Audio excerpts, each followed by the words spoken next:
First of all, I'd like to introduce you to various distinguished panel members. On my left, immediately is Ashot. Khachaturyants. Okay.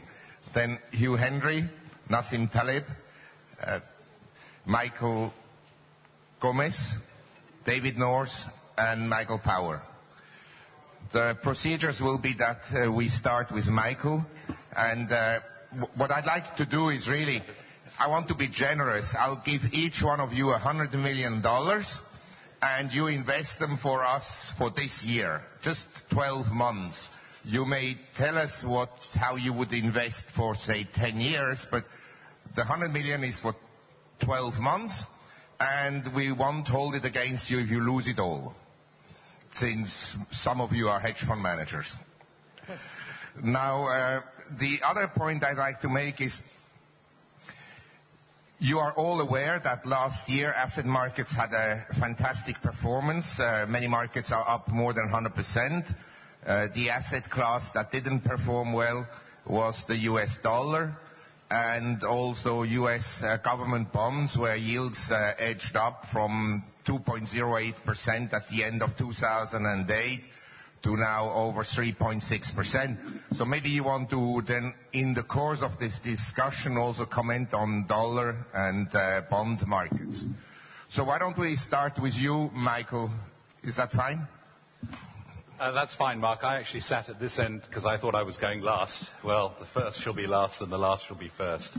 $100 million. I basically keep $100 million probably in Singapore dollars until the middle of the year, and then I would start redeploying it back into those parts of the world that I think are growing, and those asset classes in the world that I think are growing, which pretty much means avoiding the West, unless you're buying multinationals that are based in the West that themselves are diversifying pretty strongly into the East. I still like commodities, though probably things like coal would be my number one commodity at the moment, which I think is in a real structural squeeze for the next 3 to 5 years. I would be looking at consumer stocks in emerging markets that run current account surpluses, because I think they basically have a degree of independence in the conduct of their monetary policy. I would be avoiding banks in the West unless they are like HSBC and Standard Chartered and diversified very heavily into the East. I would be avoiding real estate in the West, especially in the commercial space. And I would probably be looking at frontier markets, which I think to some extent still have the luxury of being able to march to the sound of their own drumbeat, rather than necessarily all being caught up in the same sort of correlated giant asset class that we tended to see a lot of assets being caught up in last year. I'll keep my remarks to that. Thank you. David? Right, I thought I was going last as well, so I'll carry on. For $100 million, I think pretty much you need 3 ideas. Those 3 ideas that I have are as follows. Firstly, after a very good run, it's my belief that on a tactical basis that the credit asset class is widely overheld, terribly much over-owned, and I would go out and buy protection on senior bank financial risk. I do think that the issues surrounding Greece, budget deficits, government bonds will continue to play out at least for several months more.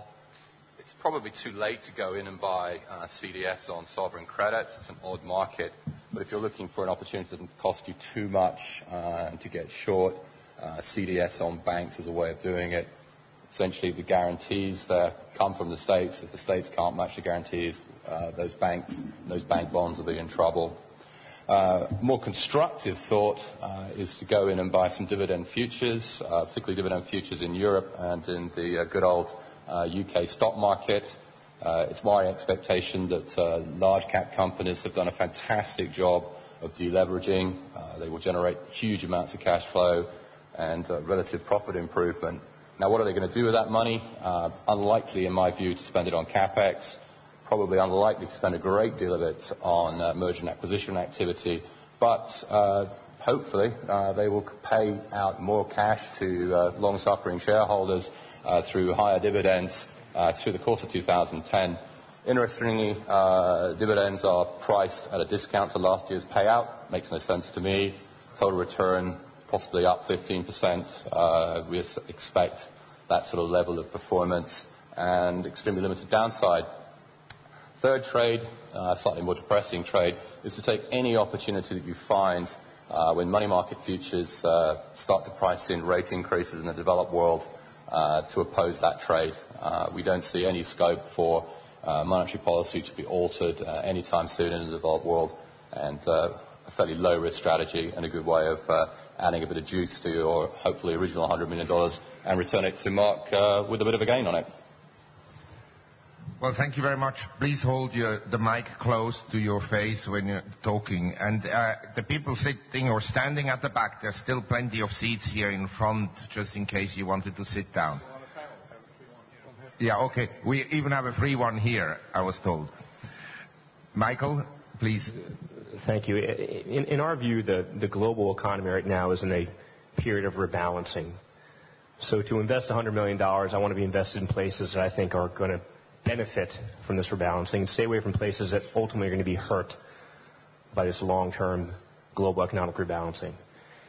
If you look around the world, part of that rebalancing in our mind means changes in currency valuation, emerging market currencies relative to the developed world, and within that, more exposure towards Asia. Part of this rebalancing ultimately in our mind will be more flexibility from the Chinese currency regime.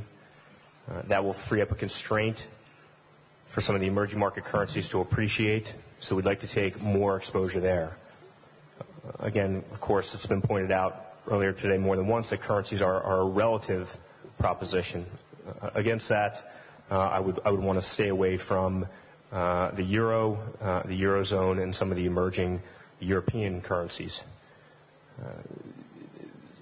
One of the striking quotes that I read earlier this week, or perhaps in the last week, was one of the things that when you read it, you put it up on your refrigerator, and that is that default does not exist in Europe. That was a comment that came out earlier this week by one of the European policymakers. I think that history of financial markets would certainly suggest that is a statement that one should put very little credibility in. I think when you look at the state of balance sheets in Europe, when you look at the state of pegs and quasi-pegs across the region, that hinders the ability for adjustment. And I think that this is a global environment where adjustment is necessary, and we either come voluntarily or will be forced on market participants. So I would stay away from the Eurozone and, generally speaking, the old converging Europe. Against that, when we think about investing in places that are set up for a change in the global economy, we want to make sure that we focus on strong balance sheets. And here we don't want to have a blind eye towards just focusing on the G7, where in the past people have said, these are the strongest balance sheets, this is the safest place for your capital. I think that that's a myth that is now starting to be debunked. When we look at a fixed income investment, we want to invest in a place that has serious monetary policy, that not only by lip service but also by practice follows an inflation targeting regime, and where the central bank is ultimately very hawkish. If we look at a market like Brazil, it's the only central bank regime that over the last 3 years has kept inflation in its target. They run very, very tight monetary policy. Real interest rates there are north of 4%. Yet balance of payments dynamics are relatively comfortable. Debt to GDP is extraordinarily low by global standards in the area of 40%. And yet you can invest in a 5 or 7 year nominal bond onshore in Brazil and get paid 13%. Again, in nominal Brazilian real terms.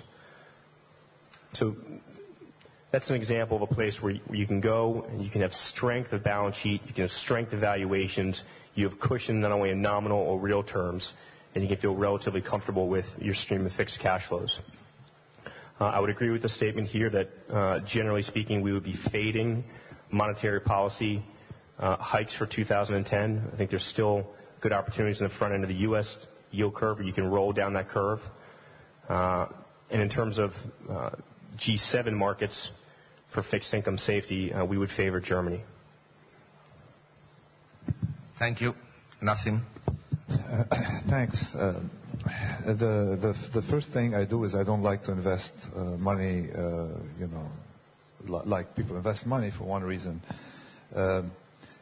In the Black Swan everything, I advocate what I call the barbell strategy, because the only way you can have a handle of your risk is to have literally no risk for a large share of your portfolio, inflation adjusted and so on, things you don't want to lose, and maximum possible risk with the remaining, say, other percentage. So, for example, it could be 80% almost no risk you can detect, and 20% in... But no risk. What do you define as no risk? Okay, that's very good. That's the definition of no risk.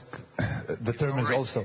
Yeah, so I know what you mean by no risk. It's not U.S. cash deposited with Citibank, right? So there are a lot of hedges I call a robust no risk. Without getting into that detail, because it's too technical here. Now, what would I have with the remaining thing?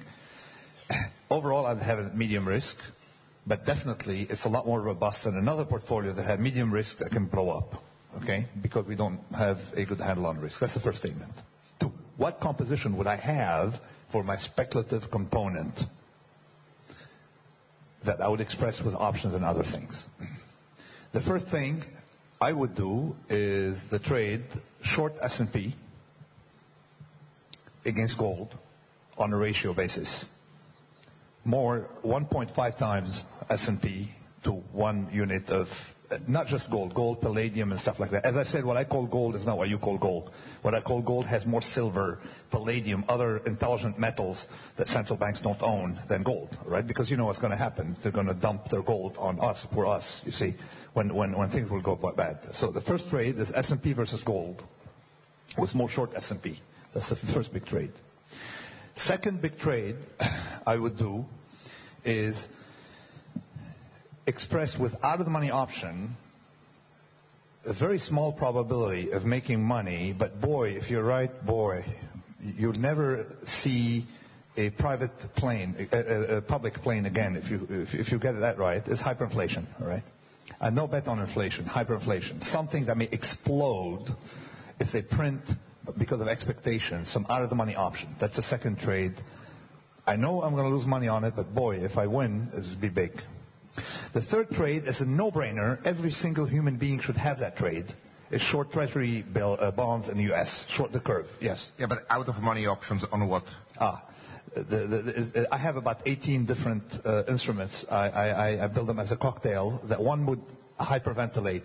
Out-of-the-money calls on gold, because they're liquid, silver, way out of the money puts on treasury bonds, because that's the best way to get it, stuff like that. Okay. So I have bet on inflation or deficit, another one on hyperinflation, not bet on inflation. I don't care about inflation. Hyperinflation, small possibility. And of course, they're like, it's a standard, okay? You have cocktail of way out of the money in commodities, cocktail of way out of the money in fixed income. And then a trade that I think that even you have, Ron, okay, that nobody should avoid having on, is go short U.S. Treasury bonds. So long as you see the picture of Larry Summers in Davos, going to Davos, you got to keep staying short the Treasury bonds in the U.S. for another year. That's my rule, right? It means they don't know what's going on, right? So long as you see the picture of every time you see the picture of, what's his name, Bernanke, and he still has that job, you got to make sure, run to make sure your position is, active, that you are short, you benefit from rise in long-term rates in the U.S. Okay, so long as these two guys are in office, that's the trade. And then the other residual trades are, of course, possibility of a breakup of Europe, small probability, but there are some instruments that help you with that. So, perfect. I think you're shorting the bonds to Hugh. No, he copied the trade last night. We explained it now. Hugh, it's up to you now. Okay. Yeah, I'm going to stand up. Okay, this is why I don't get invited to Davos.